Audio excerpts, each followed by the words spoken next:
Ikan terubuk mak iloi iloi, tunuk kah goreng semua nyaman. Munemu telurnya nang, untung pakai makan cicah dengan kicap. Assalamualaikum, salam sejahtera dan kita bertemu lagi dalam rancangan Keringat Usahawan. Alhamdulillah. Kita bertemu lagi dalam rancangan yang menceritakan pahit manis seorang yang bergelar usahawan. Nama kami Yusuf dan kini tu kita berada di sini. Kita berada di Daro.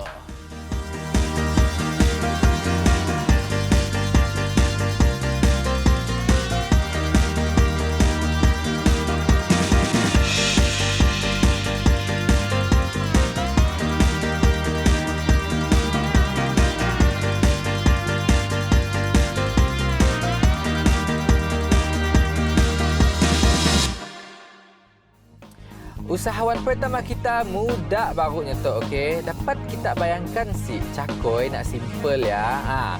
Usahawan tu berjaya molah nyampun cakoi paling famous di Sarawak tu. Special mana kah cakoinya tu? Katuk kita ceriknya dan juga berkenalan dengan Encik Aizat Ajiji dalam segmen Nang Nyaman.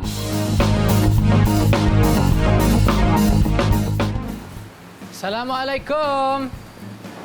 Waalaikumsalam. Orang yang dicari-cari. Cik Aizat tu? Oh, saya. Apa kita? Alhamdulillah baik. Mek dengar kita pun cakoi tu famous di seluruh Sarawak mana? Alhamdulillah. Ya, alhamdulillah. Okey. Ketok mek nak ceri. Okay, tapi boleh. paling penting kami nak tanya apa cerita di sebalik cakoi yang famous tu. Boleh? Boleh, saya tak masalah. Sini kita boleh pergi. Jadi kita boleh jemput dalam lah. Dalam ah? Okey. Okey, nama kami Muhammad Aizat bin Ajiji. Kami berumur 29 tahun. Jadi di Suzy Enterprise kami sebagai co-founder dan juga merangkap pengurus pemasaran lah.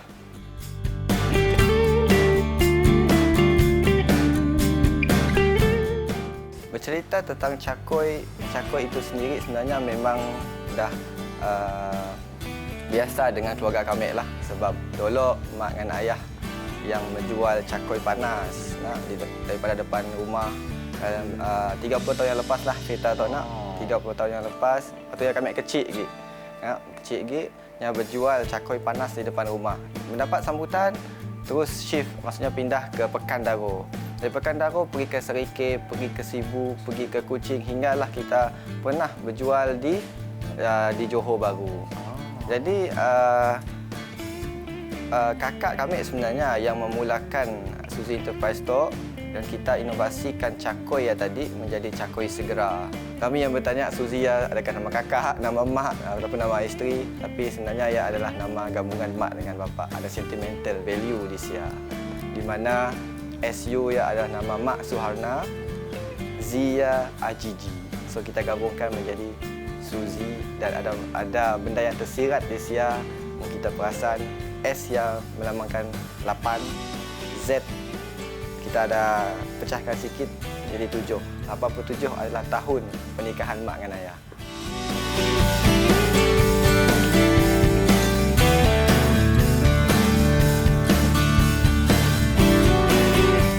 Yang pertama sekali kita bila bercerita tentang produk frozen, secara umumnya kita tahu selalunya lah kita melalui kaedah pemasaran tradisional ataupun kita menghantar ke outlet, supermarket, kedai-kedai lah. Tapi kita membuat satu pembaharuan di mana waktu kita melihat kaedah pemasaran yang digunakan di Malaysia tu lebih famous kepada sistem stokis dan ejen. Padahal kita memang nampak, kita ada buat kajian sedikit, sistem tu lebih kepada produk-produk kering, bukannya produk frozen. Jadi ia adalah satu penambahbaikan dalam kaedah pemasaran kita. Kita mencoba untuk gunakan juga sistem stokis ejennya untuk produk frozen kita tu. Walaupun kita tahu cabarannya adalah untuk dari segi penghantarannya kelak lah. Alhamdulillah kita connect dah ada stokis daripada Kuching, Sibu sehinggalah ke Limbang.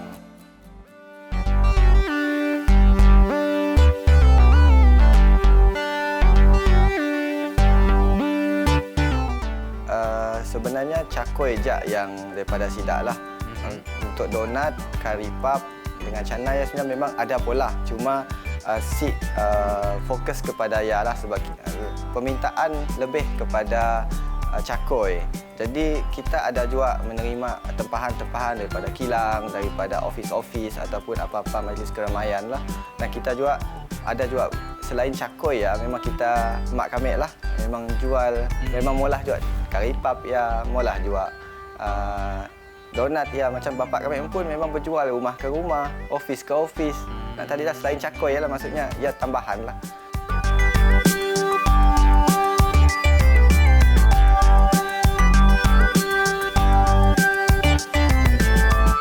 Cabarannya bila kita menuju ke arah big scale, maksudnya bila mendapat permintaan yang banyak akan berlakulah masalah-masalah mungkin dari segi kualiti. Ya, antara cabaran-cabaran bila kita mula produk frozen tu lah, kita terpaksa mula kajian sendiri, R&D sendiri untuk memastikan jangka hayatnya. Jangka hayatnya ialah kita sih tahu nak berapa yang boleh tahan dalam freezer, berapa yang boleh tahan di luar. Jadi kita terpaksa mula kajian sendiri secara manual lah. Ya, antara cabaran-cabaran dan sebenarnya siap terlalu susah, ya siap terlalu senang lah.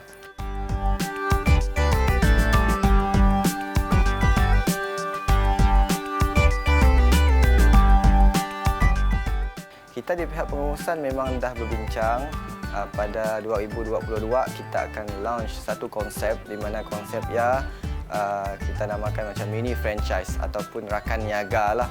Di mana rakan niaga tu kita buka peluang kepada masyarakat di luar yang berminat untuk dalam bisnes tu lah, bisnes yang kita nampak kita boleh kembangkan, kita boleh kongsikan konsep rakan niaganya yang macam berjual di tepi-tepi jalannya lah. Cuma kita lebih bersistematik. Kita akan tawarkan tidak satu package. Package rakan niaga ya, macam contoh nak cakoi ya, daripada cakoi yang raw ya, kita boleh variasikan benda menjadi cakoi cheese, cakoi coklat, cakoi chicken floss, cakoi kawin. Macam-macam sebenarnya yang kita boleh jadikan daripada cakoi aja, dan pelbagai menu yang kita boleh hasilkan daripada cakoi aja. Belum cerita pasal donat lah. Okey, so kali itu kami mau jemput kita makan cakoi itu. Lama dah belakang kita tadi sebenarnya Tadi nak nak gajak nak tok masak je lagi. Okey. Kita dah tahu dapat tanggarahnya lembut. Jadi sak one piece and then Bismillahirrahmanirrahim. So, cakoi nang nyaman sebab apa? Sebabnya si berminyak dan yang renyup dan lembut. Apa kita patolah? Beri cop nang nyaman lah. Okey. Sebab kita dah berkongsi pengalaman dan cerita kita dan juga cakoi yang nyaman dengan kami. Okey, itu sebagai cindera hati lah daripada kami orang. Terima kasih banyak-banyak. Sama.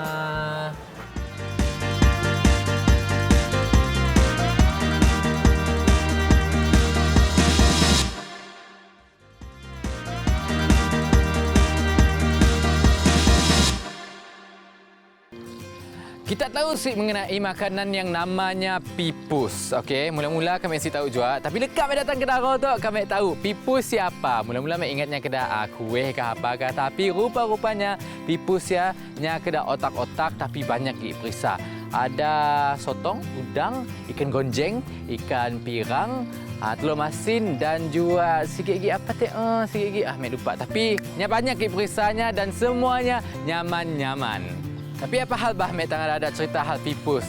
Sebenarnya pipus tu ada kena mengena dengan usahawan premis penginapan kita yang seterusnya. Okey, sejauh dari cakoi ya, kami ada nemu premis penginapan pertama yang dibina di Daro tu. Mun nak pertama-tama ke datuk lah, selalunya menjadi ikutan sidak lain. Benar juga, Puan Manis jadi trendsetter di Daro. Kata kita akan round lock ke premis penginapan Manis.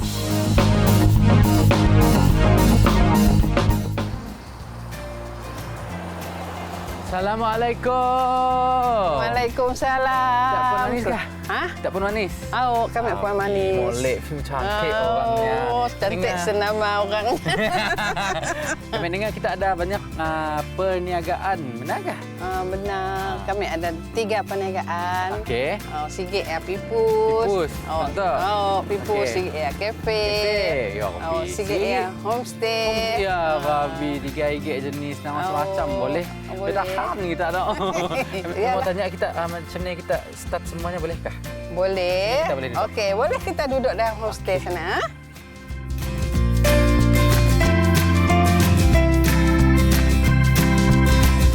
Kami tu nang mula-mula jadi housewife dulu memang berniaga kuih, berniaga air soya, berniaga nasi lemak, berniaga mi, macam-macam pola kami. Kami suka duduk rumah. So, bertahun-tahun kami berjual. Kami mula bisnes secara serius 2014 sampai 2021 kini tu. Idea kami mula homestay tu kami sebab dulu kami aktif dalam PPWS, dalam PBB, kami pergi sini, pergi kucing. Dari sia kami ada tinggal di homestay. So dari sia idea kami coba balik ke kampung, coba kami mula homestay kayu. Mula-mula kami buka homestay tu, kami nyuruh orang kampung mula homestay tu. Memang ada orang nanya, pakai apa tak mula homestay? Tu rumah orang kampung tu, si ada orang nak masuk lah, orang tukang pun nanya kami, hotel banyak di bah tu orang. Apa kata kami? Jawapan kami, hotel lain, tu lain. Ni tahu mun Allah beri kami rezeki tu. Ada orang masuk, si lama kami mula tu, si lama kami nujam tu. Belum siap tu, lagi nujam kata orang Melayu Sarawak tu, lagi nujam tiang Lalu ada orang booking. Apa orang bookingnya? Tempat sidak mengadakan majlis perkahwinan. Tempat keluarga sidak datang. Alhamdulillah lah, sidak lapes dari Miri, dari Bintulu, dari Kuching. Sidak yang pes masuk tu dulu. Kami memilih nama tu berdasarkan nama kami pun, Manisa. Biar orang kenal tu. Sebab kami masa sekolah orang banyakkan manggil kami, nunggah kami nama Manis. So kami lebih memperkenalkan lagi lah nama kami.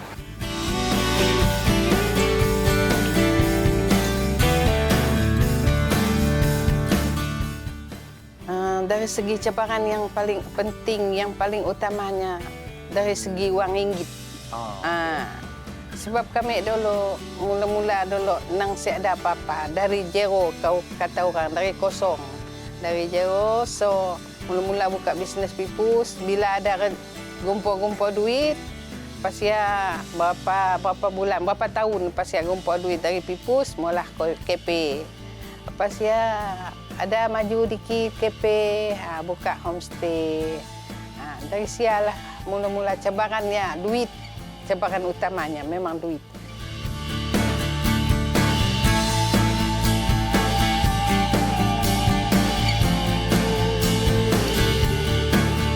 Salah satu motivasi ya kita nangga kehidupan kita seharian. Makin sehari orang makin maju, makin sehari orang makin banyak cabaran dan dugaan.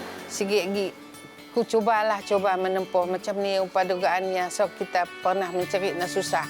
Kita sedaya upaya, apa kata orang, si mengenal penat lelah. Walaupun penat, walaupun lelah, kita still on. Macam ni aja mencari rezeki. Ya, untuk memperbaikikan kehidupan kita pun.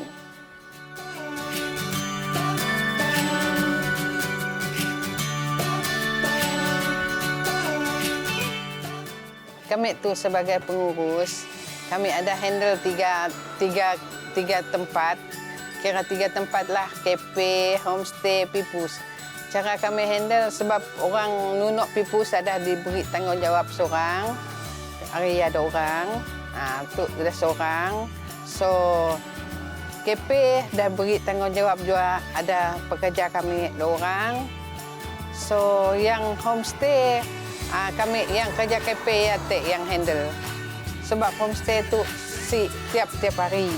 Ada orang datang kelak, orang balit, kami rumah balit. Memang kedai di bah ya, masak memang kami dengan pekerja kami.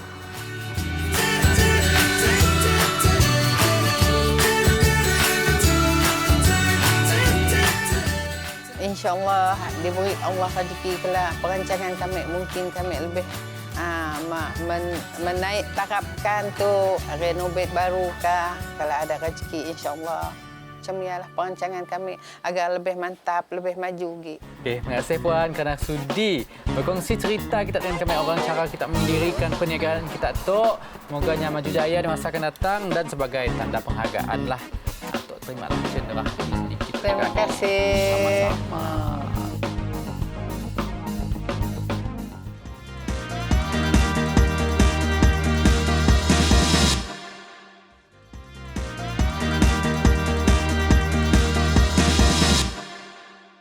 Dan seterusnya, inspirasi kami akan menjadi inspirasi kita sebab kali itu kita ada Puan Aidah Libang, seorang ibu tunggal yang menjadikan anaknya sebagai motivasi beliau untuk menjadi ratu kecantikan di muka.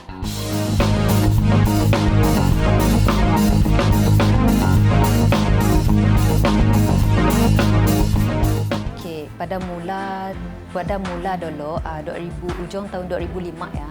Sebenarnya kami hanya salon dan beauty je. Sekda spa tanya. KRT berhenti pada tahun 2006 sebab kami pregnant si bongsu ya. So kami dapat meneruskan perniagaan lah. Kami mula serius setelah kali kedua kami gagal dalam bisnes tu. Ya pun selepas berlakunya penceraian, kami mau fokus untuk anak, and then kami fikirkan masa depan anak, and then Sidak adalah big why kami lah. Kenapa kami serius, and then dalam masa yang sama kami sambung belajar, kami tambah lagi ilmu kami dalam bidang kecantikan tu, sebab kami tahu sebelum tu nang kami cetek lah, walaupun kami polah je, tapi ilmu kami kurang.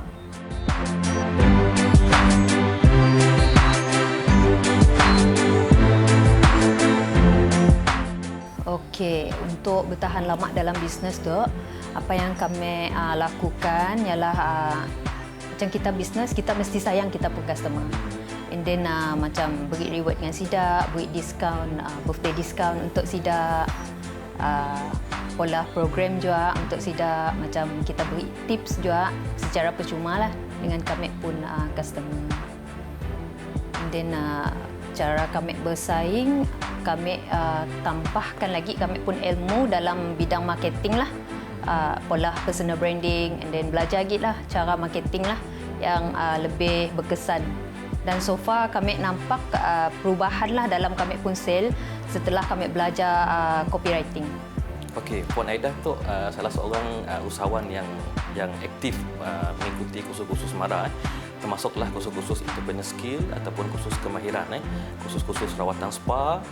Nyatok juga rajin ataupun sungguh-sungguh mengikuti kursus-kursus yang berbentuk interpersonal. Contohnya dari segi pengurusan kewangan, pengurusan akaun apa semualah, dan pengurusan syarikat.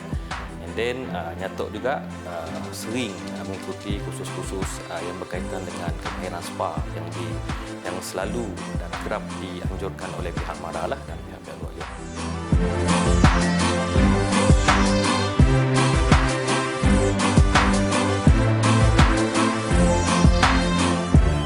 Okey, rawatan yang ada di Ladies Beauty Spa yang khas untuk wanita etik top tutu, di antaranya ialah facial, body treatment, manicure, pedicure, waxing, di mana kami orang pun ada mula rawatan dalaman juga khas untuk wanita.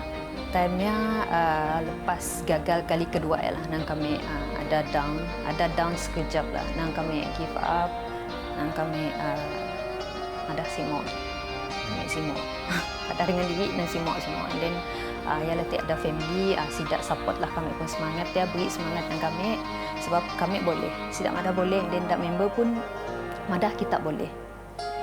So macam semangat dia datang git lah, kami semua belajar, and then pola je apa ada customer datang ke rumah kami pola. Ada customer yang mau kami pergi ke rumah Sidak kami pola. Biarpun sampai pukul 12 malam kami teruskan. Kami anak lagi kecil lah. Sebab kami perlu beli susu anak.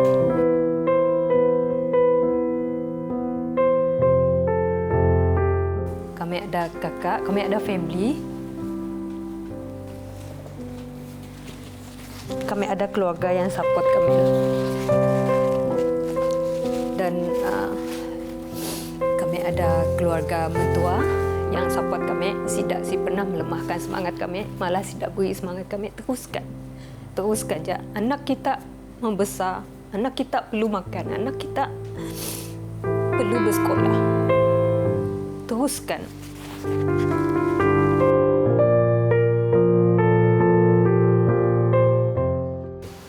Saya ada tolong mak saya dalam dekat kedai. Macam time dia buat facial kat pelanggan, saya tolong dia tukar air. Lepas tu macam dia ada make up, macam ada orang kahwin, saya ikut dia pergi belajar lah, pergi belajar tengok dia buat dekat pelanggan.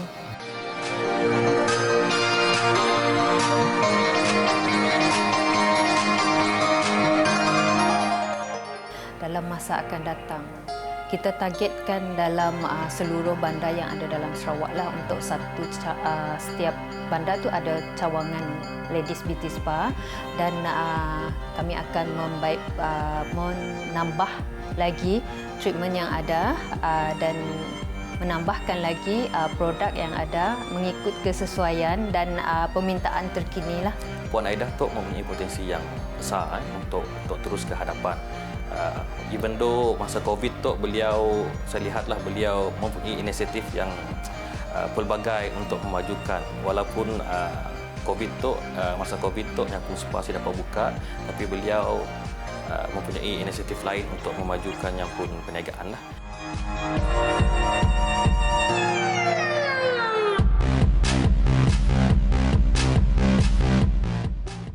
Okey, untuk bakal usahawan spa.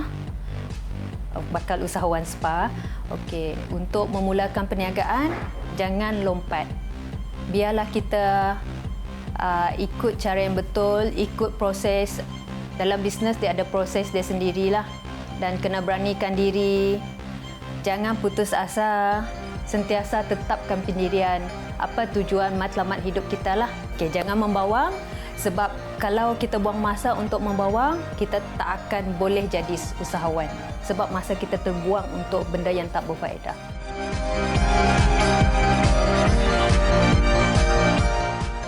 Okey Puan, terima kasih kerana dah sudi kongsi cerita pahit manis kita melalui kita menjadi usahawan Tok lah. So sebagai tanda penghargaan, terimalah Tok sebagai cenderahati. Okey. Terima kasih Usup. Terima kasih juga untuk kru production yang telah sudi mendengar kisah perjalanan hidup saya. Berkat usaha dan semangat wajah Puan Aida, walaupun banyak kekangan dan cabaran yang dilaluinya, nyuruhnya, ibuh buka kedai kita, nya tetap tambahkan hatinya, dan kini nya dah berjaya buka kedainya, dan ada pelanggan yang setia yang datang mengolah rawatan kecantikan di kedainya. Kita harap Puan Aida nya sentiasa berjaya menggapai impiannya di masa akan datang. Okey, kini Tok Yusof berada di salah satu lokasi ikonik baru di Daro, Medan Selera Daro. Mun tempat Tok tengahnya buka, kita dapat anggar banyak makanan yang menyelerakan disajikan di situ. So, mun kita datang ke Daro, kita pergi situ, saya lah kata kami, rugi. Okey, rugi. Okey, Pekan Daro Tok nya mempunyai populasi sebanyak lebih kurang 5,000 orang, dan suku kaum yang banyak diam di situ adalah suku kaum Melanau Muslim. Suku kaum kedua yang banyak diam di Daro tu adalah kaum Cina, dan yang banyak diam di area pasar lah, sebab dia datang ke situ dulu untuk berniaga. Biasalah orang Cina adanya nang suka berniaga. Sebelum kita berpisah, Bang Yusof ada pesan dikit lah. Mau ada yang kita macam biasa. Okey, kelilingi diri kita dengan kawan yang positif dan jujur. Sebab kawan-kawan kedatuk lah yang boleh beri impak yang positif kepada hidup kita. Cara kita kelakar, cara kita langgar hidup tu nya perlu positif. Dan mungkin kawan-kawan kita tu juga menjadi kunci kejayaan kita pada masa akan datang. Bye.